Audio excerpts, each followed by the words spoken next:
अभी तक जो चिंतन गीता का चलता आया वो यहाँ तक था कि दुर्योधन द्रोणाचार्य के पास आकर युद्ध की स्थिति बताने लगा कि देखिए पांडवों के पक्ष के योद्धा हैं, वो भी वहाँ खड़े हैं। पीछे मुड़कर देखिए तो आपकी जो सेना है उसके योद्धा भी मदरते त्यक्त जीवता मेरे लिए सर्व अर्थों को त्याग कर लड़ने को तैयार हैं।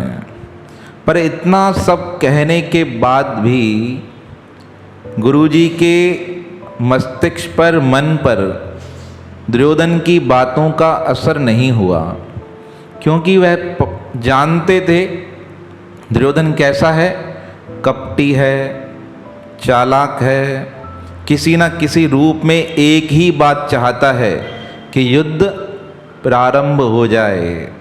और वहाँ भीष्म पितामह और द्रोणाचार्य किसी भी हालत में युद्ध को रोकने के पक्ष में थे, इसलिए गुरुजी ने ध्यान नहीं दिया। तब बहुत होशियारी के साथ दुर्योधन कहने लगा, अपर्याप्तं तदस्माकं बलं भीष्माभिरक्षितं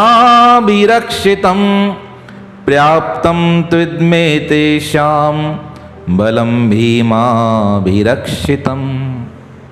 कितनी बड़ी बात गहरी चोट करने के लिए कही कि गुरुजी हमारे पास जो सेना है वह अपर्याप्त है।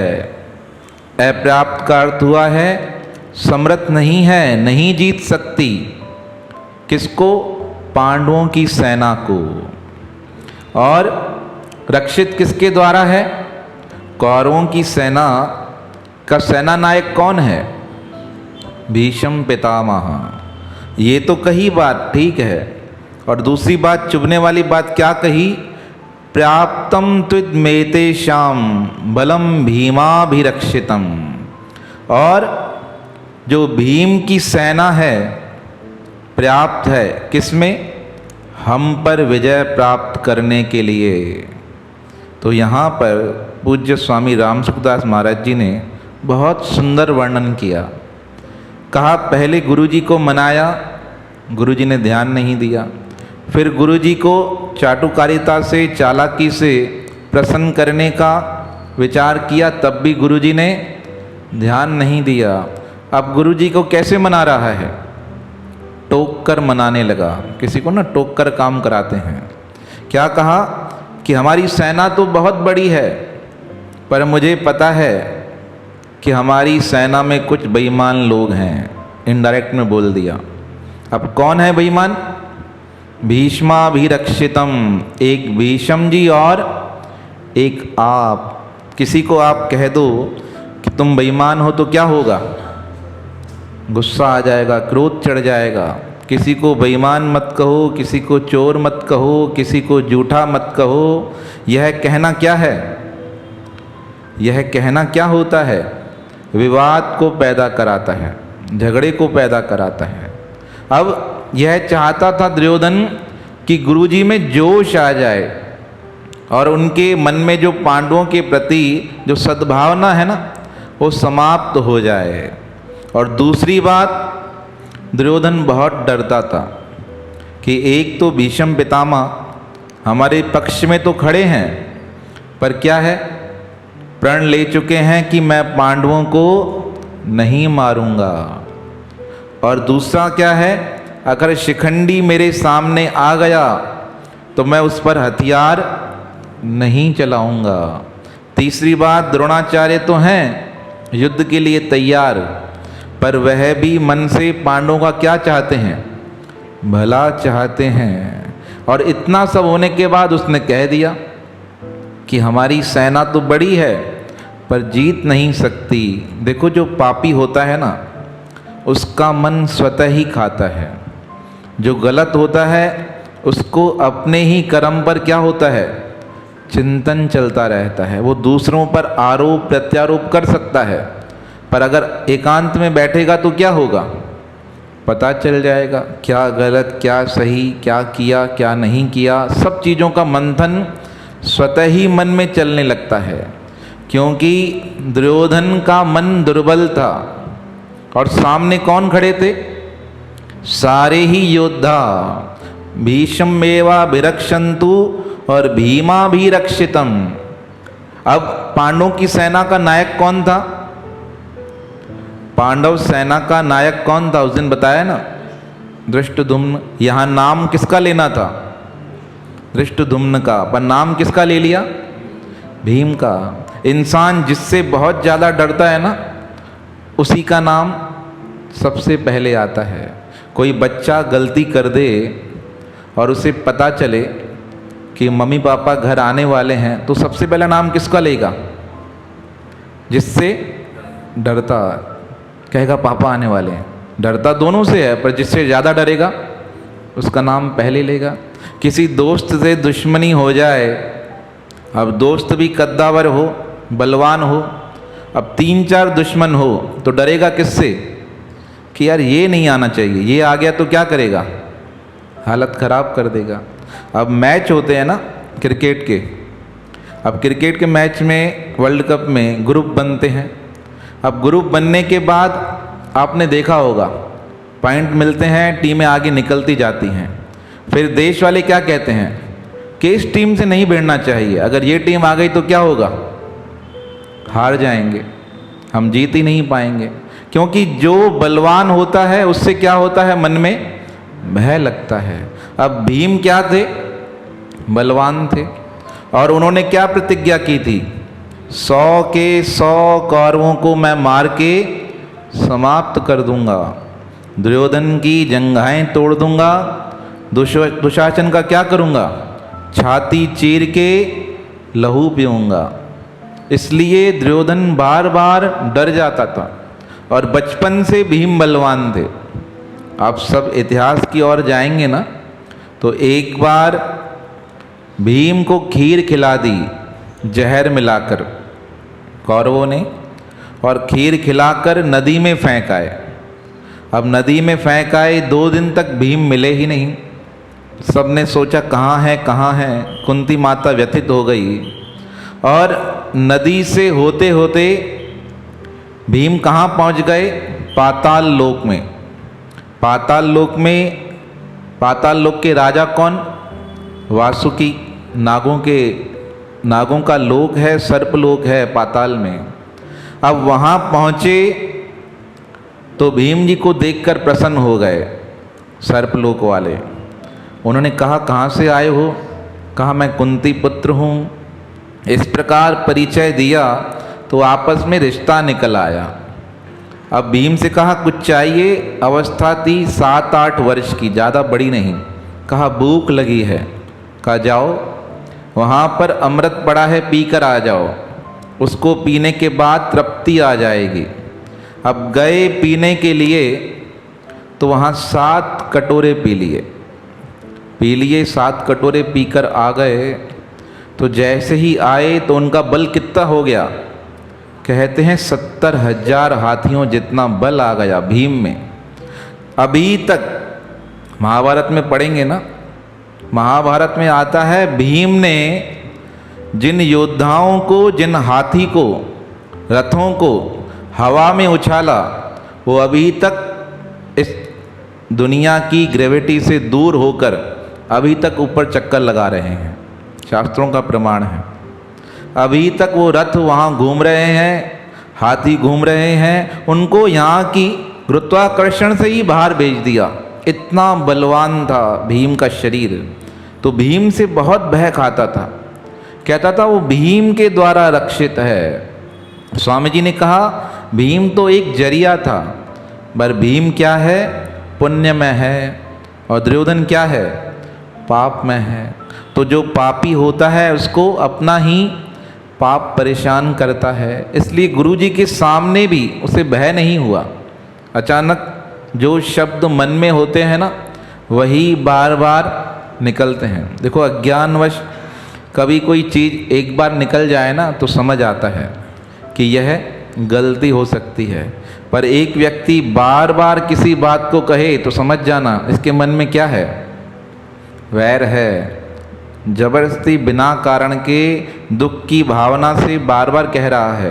क्योंकि दुनिया में हर किसी इंसान को, याद रखना, जिसको समझ है, जिसको बोलने की शक्ति है, उसे विवेक भी होता है, उसे पता होता है मैं क्या बोल रहा हूँ। पर अगर बार बार एक बात बोले तो उसके मन की स्थिति समझ आ जाती है। इसलिए विचारवान बनना चाहिए। सद्गुरु स्वामी हरदास स्वामी महाराज कहते थे, शब्दों पर नहीं जाकर शब्दों के अर्थों पर जाना चाहिए। शब्दों के अर्थ बहुत गहरे होते हैं। राम क्या है? मैंने बोला राम, तो राम क्या है? नहीं, राम है क्या? शब्द है ना राम। अब आप किस राम को जानते हो? मैंने बोला राम, तो निशा माता अपने पति को याद करेगी।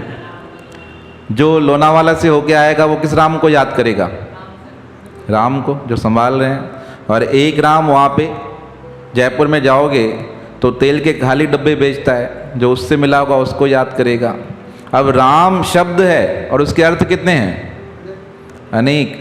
अब यह हमारे ऊपर निर्भर करता है कि हम अर्थ क्या लेते हैं। अब सामने वाले ने बोलने ले बोल दिया कि राम, पर शब्दों के अर्थ पर ध्यान देना है। शब्द बहुत मिलेंगे। स्वामी जी कहते हैं शब्दों का माया जाल है, वो ऐसा घुमाता है, ऐसा घुमाता है, अच्छे भले फिसल जाते हैं। पर जो उनके अर्थों को समझकर, उनके भावों को समझकर उनसे सत्य ले लेता है, सार ले लेता है, उसका कल्याण हो जाता है। आप गुरु मंत्र है ना आप सबके पास, गुरु मंत्र क्या है? शब्द है और थोड़ी है। किसी को भी बोल सकते हो, यहाँ भी बोल सकते हो, किसी को दे भी सकते हो, शब्द है। पर जो उसके अर्थ को विचार ले, वो शब्द, स्वामी जी कहते थे, जब अर्थ पर ध्यान जाता है ना तो शब्द स्वतः ही समाप्त हो जाता है। फिर वो अर्थ ही अर्थ चलता है। चिदानंद रूपम शिवोहम शिवोहम। उस स्थिति पर जाना बहुत कठिन है, साधारण नहीं है। तो गीता क्या है? गीता उन शब्दों के जाल से निकाल कर बहुत आगे ले जाती है। ये गीता को प्रथम अध्याय है ना जो, यह बहुत गहरा है। किसी भी शास्त्र की नींव उसका प्रथम अध्याय होता है। उससे आगे बढ़कर ही व्यक्ति आगे चल पाता है। तो प्रथम अध्याय के विषय में एक बार गीता प्रेस की पुस्तक कल्याण में पढ़ा। अंग्रेजों ने जब व्याख्याएं की ना इसके ऊपर, तो एक अंग्रेज बहुत विद्वान था, उसने गीता लिखी 17 अध्याय की व्याख्या की, पर प्रथम अध्याय की व्याख्या की ही नहीं। लोगों ने पूछा क्यों नहीं की? कहा यह विषाद योग है, इसमें कुछ कोई है ही नहीं। अर्जुन दुखी है, परेशान है, भगवान कह रहे हैं कि विषाद से कैसे प्रारंभ करता, इसलिए मैंने व्याख्या की नहीं। भारत आए, विद्वानों को पुस्तक दी, तो काशी के एक बहुत विद्वान पंडित थे, उन्होंने अपनी व्याख्या इनको देकर दिखाई, कहा पढ़ो। अब जब व्याख्या पढ़ने लगे तो अंग्रेज ने वही की वही व्याख्या उनके नाम से अपनी गीता में प्रकाशित की। क्या था? कहा यह विषाद योग नहीं, यह जागृत योग है। जब तक इंसान दुखी नहीं होता है तब तक जागता भी नहीं है। हम जागते कब हैं? आप सो रहे हो नींद में, कोई परेशान नहीं करे तो नींद खुलेगी? सपोज पंखा बंद हो जाए, चींटी शरीर पे चढ़ जाए, कान में मच्छर भिनभिनाने लगे, कोई चद्दर उतार दे, एसी फास्ट हो जाए, कोई गर्म पानी चेहरे पर गिरा दे, तो क्या होगा? नींद खुल जाएगी। तो दुख क्या करते हैं? दुख जगा देते हैं। इसलिए दुखों से घबराना नहीं। जब जीवन में जागृत का समय आए ना तो समझना कि दुख आने वाले हैं, या दुख आ गए तो क्या समझना कि हमारे जागने का समय आ गया है। जब जागने का समय आए तो भागना मत। देखो हम क्या करते हैं, जागने के समय दुखों को हटाने के लिए भागते हैं, भागना नहीं है। जागने का मतलब जाग जाना है, उसको समझना है कि क्या करना है क्या नहीं करना है। बस यही भूल हो गई दुर्योधन से। इतना सब बोलता गया, टोकता गया, तब भी गुरुजी ने ध्यान नहीं दिया। देखो यही बात है, गुरुजी के सामने कुछ भी बोलो, क्या बोलो, वो अगर गलत है तो क्या करेंगे, सुनेंगे पर अनसुना कर देंगे। हम देखते हैं ना, बहुत बार हम अनेक प्रार्थनाएं करते हैं कि गुरुजी ये दे दिला दो, प्रार्थना की साईं ये काम हो जाए, प्रभु ये काम हो जाए। सब काम होते हैं क्या?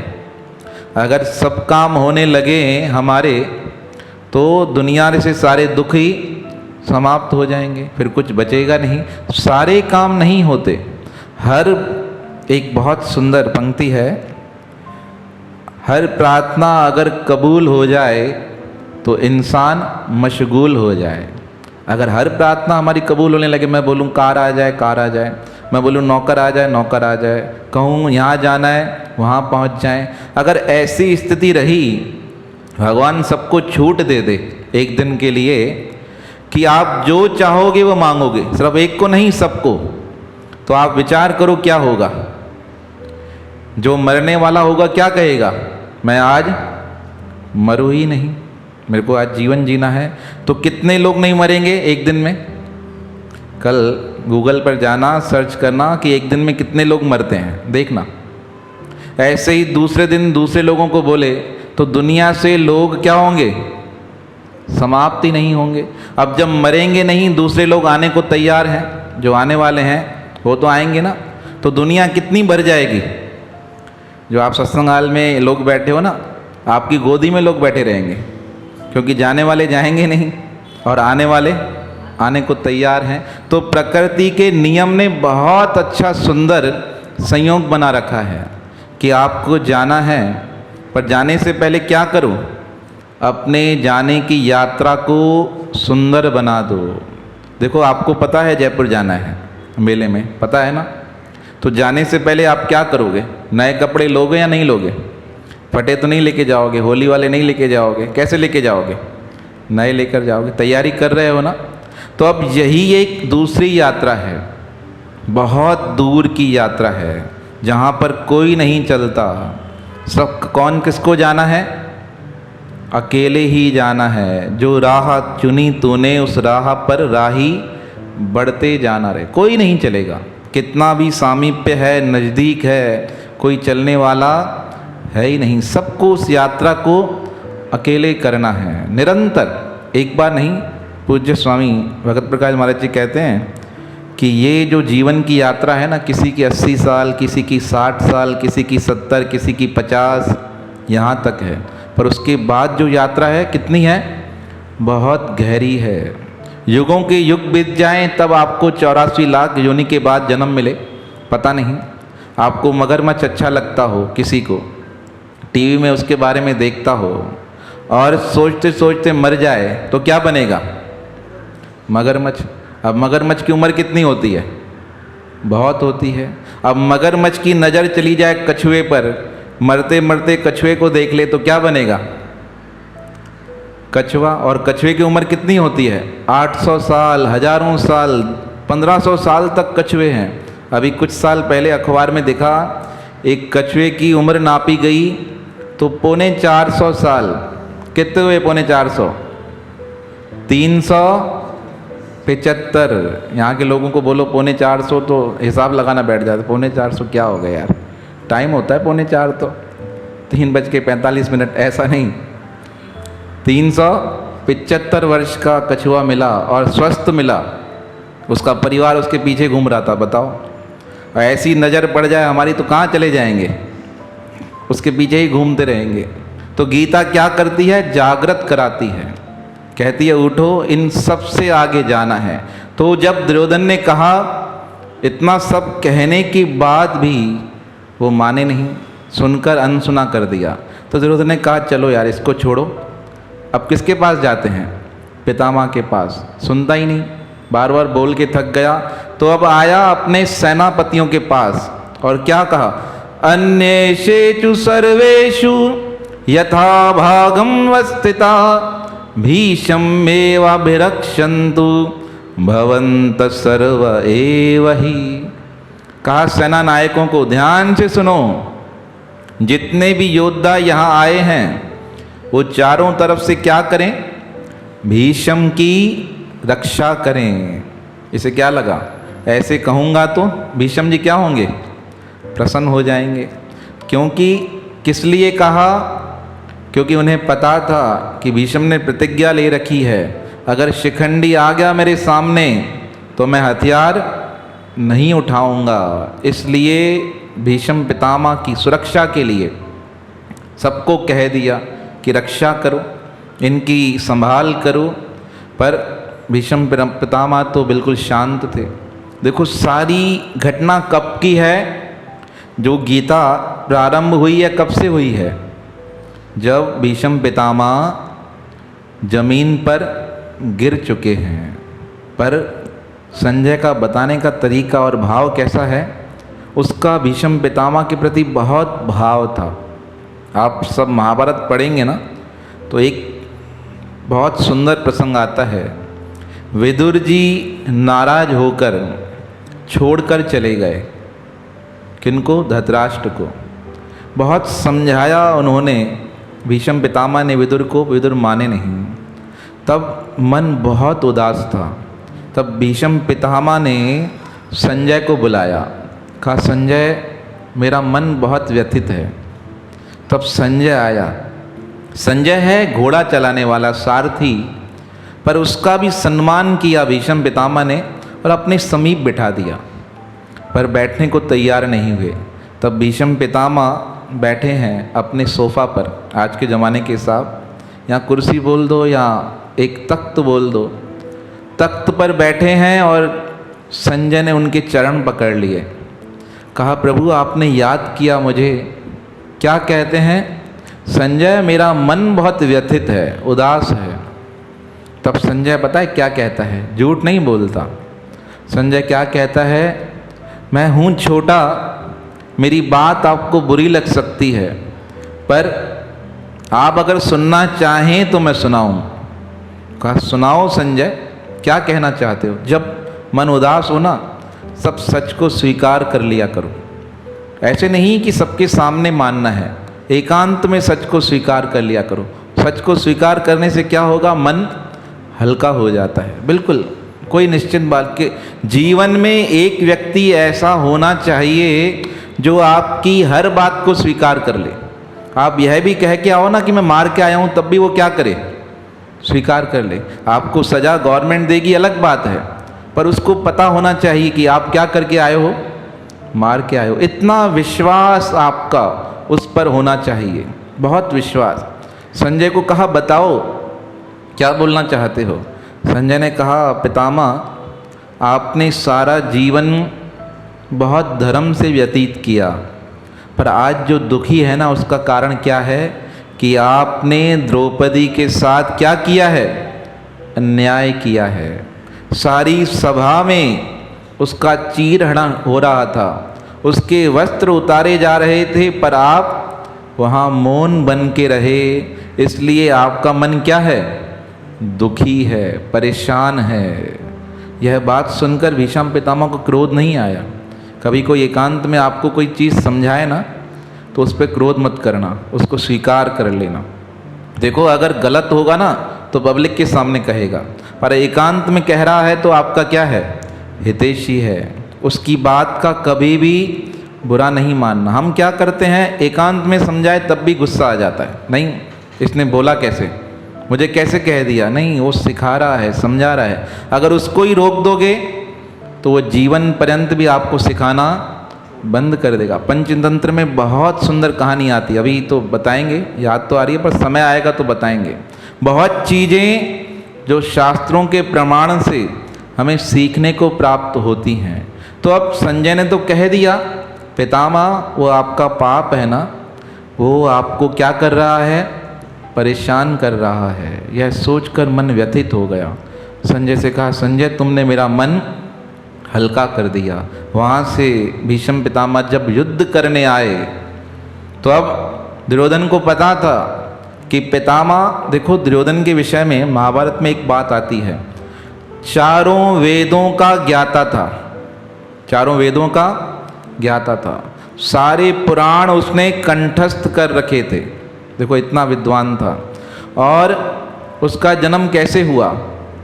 स्वर्ग लोक में एक सभा हुई, उस सभा में भगवान प्रकट हो गए विष्णु।